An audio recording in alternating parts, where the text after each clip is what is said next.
Where are we finding single Christian men? Why is it that there are so many single women desiring marriage in a Christian environment? Single black Christian men, where are y'all? Men, help us. Why are more church women saying that good, faith-driven men are disappearing from the dating scene? Have godly men really walked away, or are they simply becoming more selective? And what happens when men who want marriage, faith, and family decide modern dating isn't worth the stress? Stay with us until the end, because this goes deeper than finding a husband.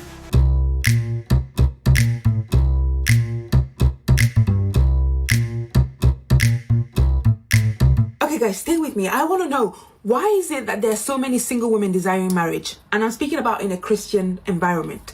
In a Christian environment where there's men and women, God-fearing, how is it that there are so many women desiring marriage but not as many men? Now I know women are not the ones that propose to themselves, so the blame is not on women. I just genuinely want to know, what is the issue that as a woman desiring marriage in a Christian environment, what is the issue that you're facing? Because I'm seeing so many high achieving women and I'm looking around like, how are you desiring marriage when there should be a litter of men lining up at your door?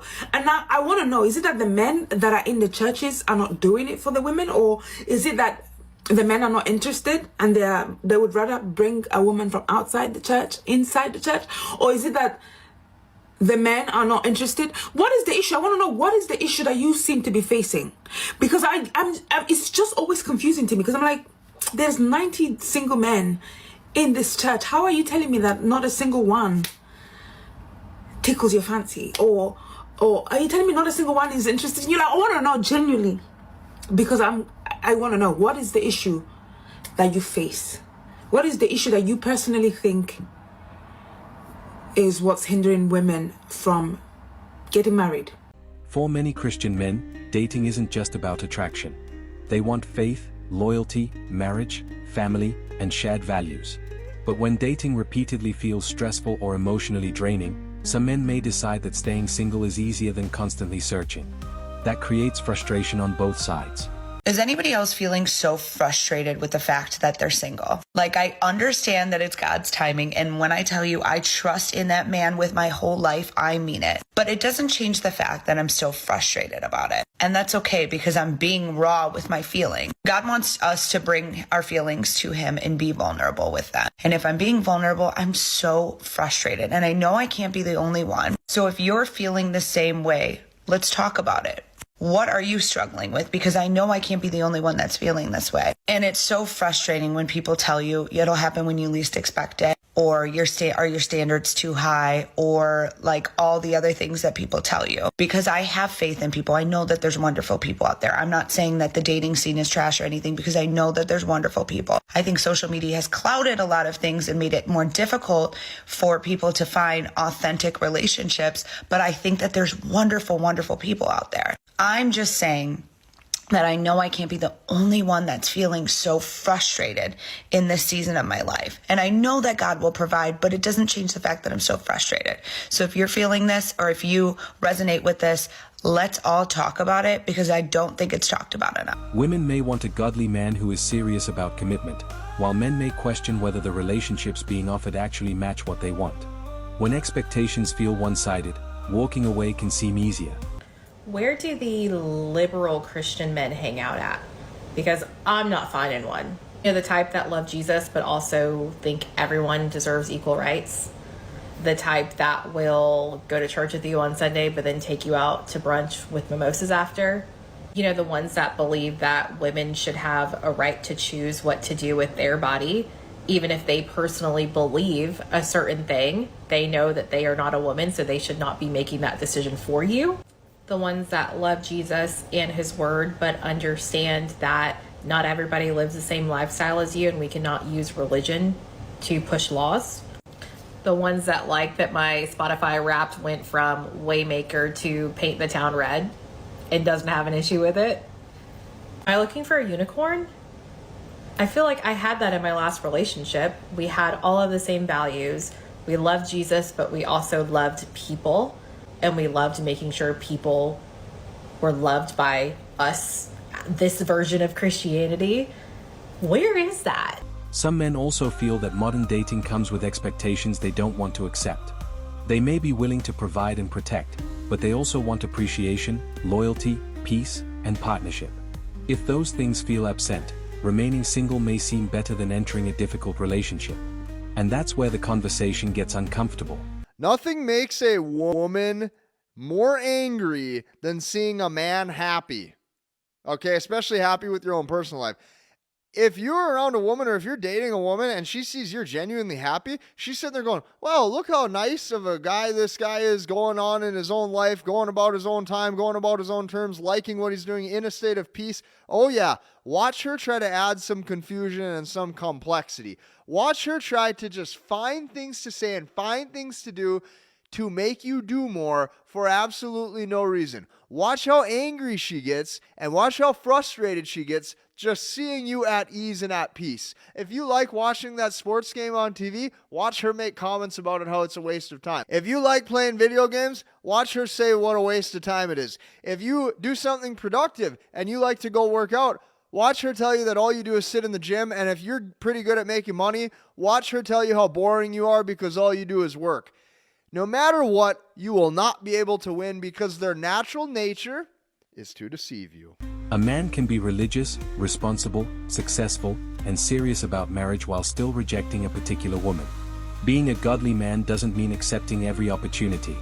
Faith doesn't eliminate personal boundaries or standards. Many women I know have started dating women. 62% of men, right, under 30 not trying to date. What's happening? And that is men mature later. A boy's prefrontal cortex is 18 months behind a girl. The girl is basically competing against a 10th grade girl. Boys have better gross motor skills. They're faster and stronger. Girls have greater fine motor skills. Their hands, their oral skills, asking questions. Look at the behaviors we promote or encourage in primary school. Sit still, be a pleaser, be organized, raise your hand. Mm-hmm. You just described a girl. When you digitize the mating market, people used to meet through friends, through work, and through school. Now they primarily meet online. When you digitize the mating market, you end up in the following environment. 50 men on Tinder, 50 women. 46 of the women will show all of their attention to the same 4 men, which leaves 46 men fighting over 4 women. This discourages men. And unfortunately, they have a very seductive, godlike technology telling them they can have a reasonable facsimile of life online. Why go through the effort of having friends when you have Discord and Reddit? Why put on a tie and try and get a job when you can make money trading crypto or stocks on Robinhood or Coinbase? And why would you go through the effort of looking good, smelling nice, the expense, the resilience, the potential rejection? Social media has made dating even more complicated. Constant comparisons, unrealistic expectations, and relationship advice can make the entire process exhausting. Some men simply choose to focus on faith, careers, health, friendships, and personal growth instead. That doesn't necessarily mean they've abandoned marriage. Some still want a wife and family someday. They simply don't want to chase relationships that create more stress than peace. And this distinction matters. Just sitting here thinking about how I went to singles night at church and it was hundreds. I mean, at least 1,000. First I thought it was 500, but the pastor said it was 1,000 singles in attendance. Like, are we all living the same life at this point? Because I've never been in a room with that many single people or even thought that it was even, I thought I was like the only one left. I mean, beautiful women, all types, shapes and sizes, literally African-American women. Like a room full of singles. And I'm like, this has to be an experiment. Like, this has to be like a simulation. Is that the word I want to use? I think so. Like, I'm confused and I'm like low-key, like nervous, like for us. Wish it for myself, fuck y'all. Because where are the men? Where are the men? Then again, don't know. Never mind. Don't. We know where they at. A man can want marriage while refusing casual dating. He can want children while refusing to rush into the wrong relationship. He can believe in traditional values while deciding that singlehood is better than being with someone who doesn't share them. you're a single LDS man, I need you to stop scrolling for a minute because I genuinely do not understand what's going on here. There are so many incredible single women in the church, like kind, faithful, emotionally intelligent, educated, independent, funny, successful, and somehow still single. Meanwhile, LDS men will be like, I just want a good girl who loves the gospel, and she's literally right in front of you, and you're terrified. Why? Why does commitment feel like a threat instead of a goal? And why does it seem like the moment a woman is educated, has her own money, her own opinions, her own life, her own house, it's suddenly intimidating? Because independence doesn't mean we don't want a partnership. It means we're choosing you, not needing you. And I feel like some LDS men were raised with this idea that they need to be the provider, the leader, the fixer. And if a woman already has her life together, it makes them feel unnecessary. But here's the thing. No one is asking you to be our dad. We want a teammate, a partner, a best friend, someone to grow with. Crazy. Also, can we talk about the fear of commitment? Like, you'll date someone for months, do coupley things, meet friends, family members, talk about the future, and then the second things get real, it's like, gone. I'm just not ready. Ready for what? Because marriage has always been the goal here. And it just feels like a lot of amazing women are being passed over because some men are scared of not being needed, instead of excited about being chosen. So if you're an emotionally intelligent man who's LDS, between the ages of like 25 to 35, congrats, you're a unicorn, and where are you at? Women have standards too. A woman can reject a man because he isn't serious about faith, commitment, or family. Men deserve the same freedom. If a man wants a Christian marriage built around shared beliefs, he can look for someone who genuinely wants the same life. Because compatibility isn't just attraction. It's about wanting the same future. If one person wants traditional marriage while the other wants complete independence, eventually that difference becomes impossible to ignore. There was a study called from the Pew Center Research conducted a study that said 63% of men under age 30 would rather stay home and watch porn than go on a date. Men say they are getting their needs met without having to go on a date. Would men rather stay single than be with a woman is the question. That's what they're saying, pretty much. 63% of men. I think they're cheap. Yeah, they just ain't got no money. They don't have money, which you should get your money up before you start dating. So it is cheaper to sit home and beat your meat than actually go out and find actual women to hang out with. That's a sad reality. I disagree. Why? What do you think? Is it less of a headache to have to deal with a woman or something? There it goes. Like, it's a headache. Now I got to take you out. I got to hear what you had to tell your whole day. That's why you take out people you actually like, and then you don't feel that. Yeah, but then I got to get to know you first to like you, right? Yeah. So how do I get to know you? Call them. So you rather hand? Hey, listen, I'm married. You always gotta say. Okay, so if you wasn't married, I'd probably beat him by me at 100 miles an hour. This may explain why some women feel like the good men have disappeared. They may not have disappeared at all. Some simply aren't participating in dating the way they once did. They are working, building businesses, going to church, exercising, and creating stable lives. They're not necessarily looking for validation through dating apps. Single black Christian men, where are y'all? Where are y'all? Because me and the homegirls, we're tired. We're tired. And I understand that me, especially representing the introvert club, we do a lot of stay in our houses. But I am starting a movement where we are getting out the house, okay? We are going out, being about, so that we are in position to be found. But the thing that we need to know is, where do y'all be? Where do y'all be? Like, help us. Down in the comments, help us. Tell us where you be at. And then let us know. Drop the addies, drop the locations, drop all of the many different things, and we finna be there. Like, I started this challenge where I as a single black 25-year-old introverted Christian woman is going to be outside somewhere at least once a week for the rest of 2025. And I have several homegirls that have jumped on the bandwagon. So, to make this easier for all of us, you tell us where we need to be so that y'all can do the finding. All right?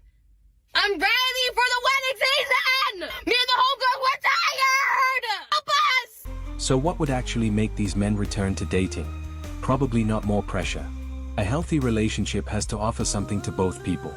If women want serious, faithful, marriage-minded men, those men also need to see companionship, respect, loyalty, affection, and genuine partnership. That's where reciprocity matters. Where are we finding single Christian men? Because I feel guilty about looking at church. You go there to learn about Jesus, not to be looking, on the other side at the handsome man. And if you do find a handsome man at church, guess what? He's already got a ring. So if I can't find one at church, what's left? Where do I go? Please do not say dating apps. I cannot handle another dating app. I'm going to farmers markets. Well, that's kind of all I've been to. Just tell me where I need to start going and I will go. I will be there. Where are you at? Nobody's dating anymore. And no, it's not because people are lazy, shallow, or afraid of commitment. It's because we're all trying to build love in a system that was never designed to hold it. This isn't a you problem. It's not even a them problem. It's a world problem, and we've all been dragged into it. First up, marriage. Not happening. People aren't coupling up at 22 with matching towels and a mortgage anymore. Why? Because we can't afford love and dental, duh. And if you do find someone you vibe with, you still gotta cross-reference credit scores, trauma loads, and whether you're building something or just filling space until they figure it out. So people are going solo, delaying marriage, skipping kids, and replacing intimacy with curated solitude and memes about emotional damage. We're independent, but not necessarily on purpose. Stay with me, because this brings me to work, like the jobs we clock in for. Remote work was supposed to be the dream. You roll out of bed, no bra, microwave a coffee 3 times, and boom, you're a functioning adult. But with fewer partners, fewer coworkers, fewer daily interactions, a lot of us are just sitting in silence, screaming inside group chats that don't reply. That's not freedom. That's isolation in disguise as freedom. We traded cubicles for freedom, but freedom without support is just isolation in yoga pants. And the gig economy? The gig economy. We were promised flexibility, but it's more like, congratulations! You're the CEO of your own burnout. And it's not that everyone wants to be famous or an influencer either. It's that no one wants to work full time and still feel broke. The jobs that hold the world together don't come with stability anymore. They come with back pain, burnout, and $27 left by Thursday. We turned caretaking into failure and spectacle into value. We forgot that some jobs aren't glamorous. They're holy. Most high-paying jobs now are capital jobs, not societal ones. The guy shifting imaginary numbers on Wall Street makes 7 figures, but the social worker keeping families from falling apart, they're crying on their lunch break making $20 an hour. Tell me again how that's okay. We are not rewarding people who sustain life. We are rewarding people who extract from it. And then, if you do want to be one of the smarty good ones, like a therapist or a nurse practitioner, congrats! That'll be 6 years of school, $100,000 in debt, and the privilege of being broke while you save lives. The path to freedom requires 5 years of unpaid internships and a master's degree in burnout. And the middle path, dignified work, fair play, no burnout, doesn't seem to exist. You want to know what's really sexy? Living within your means. We know the system's broken. We're just too tired to fight someone's uncle in the comments again. Like, yes, Mark, I do believe capitalism is unsustainable. No, I don't have the energy to debate it between my 2 jobs and this stress rash. And let's bring in identity really quick, shall we? Back in the day, identity was like, I'm John, I fish. Now it's, I'm demisexual plant-based Virgo who's pivoting from UX design to somatic healing while exploring my inner child and launching a newsletter about dopamine regulation. We're free to be anything, but nobody warned us that freedom comes with an infinite existential crisis and an identity buffet where every dish might give you spiritual food poisoning. So while we're spiraling about who we are, student debt is suffocating us, housing is laughable, and climate change is throwing hands. And instead of helping each other, we're either too busy fighting online or closed off from the world. Because the American system trained us to turn on each other or to close the world out. Trust in people? Only 34% of Americans say they believe most people can be trusted. That's not just sad, it's apocalyptic. It's the village is burning and everyone is live streaming it energy. We are in a spiritual dissonance, people. Our bodies are humming one rhythm: rest, community, meaning. And capitalism is blaring dubstep in the background, screaming, monetize or die, baby. And I'm sorry, but no, I don't want to build a brand. I want to be held. We're not broken, people. We're just awake in a world that keeps gaslighting our guts. And then we get told to fix it with hustle. Launch a business, monetize your hobbies, become a boss. Man, launch what? The microwave? We don't need passive income. We need passive nervous systems. We need to stop measuring worth in productivity and start remembering that being human is not a brand strategy. It's not that we're bad at dating. Maybe it's that dating can't survive in a world this spiritually malnourished. Men shouldn't expect women to accept relationships they don't want. Women shouldn't expect men to accept relationships that don't work for them. Both sides have the right to choose.